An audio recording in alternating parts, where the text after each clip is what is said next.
তো এইভাবে করে সে এই যে অ্যাটিটিউডগুলো দেখেই তার বাচ্চারা আমার খুব ভয় পাইতেছে।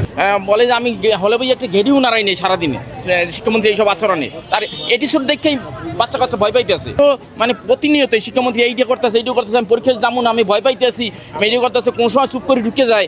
এই ধরনের কোনোদিন আজ পর্যন্ত কোন শিক্ষামন্ত্রী এভাবে দেখি নেই। মানসিকভাবে বিপর্যস্ত কি যেন বলতে নেটে তো বলতে আছে, দেখি এটা তো নেটে বলতে আছে ভাই, দেখতেছে মানে দেখেন বলে। আচ্ছা, প্রভাব পড়ছে, এক এক সময় এক এক নিউজ আসছে। আসলে তারা বাচ্চাদের কিভাবে কেয়ার নিতে হবে সেই দিকে টিচারদের মনোনিবেশ না করাইয়া তারা শুধু বাচ্চাদের যে এই ক্ষেত্রে যে হ্যাম্পার হয় এরকম তারা কথাবার্তা মানে বিভিন্ন মিডিয়াতে করছে আর কি। গার্জেনগুলো একটু বসা যায় না, ভিতরে গেলে অনেক পাগল আছে, পাগলদের জন্য বসা যায় না, উশৃঙ্খলা করে। ওদিনকে আমরা বসছিলাম, কিছু কিছু পাগল আসে, দেখা যায় সামনে আসতেছে কিরকম, মানে আমরা দেখেই ভয় পাইছি, পরে বাইরে হয়ে চলে আসছি। কিন্তু এটা তো ঠিক না, একটু স্পেসটা ভালো হইলে আমরা এটা আশা করছিলাম। বসার ব্যবস্থা করে দেওয়া উচিত ছিল।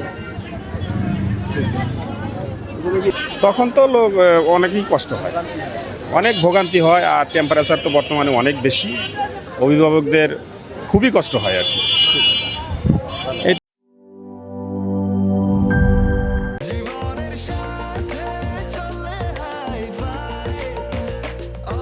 স্বাস্থ্যকর অল টাইম, সব সময় অল টাইম হেলদি লাইফ।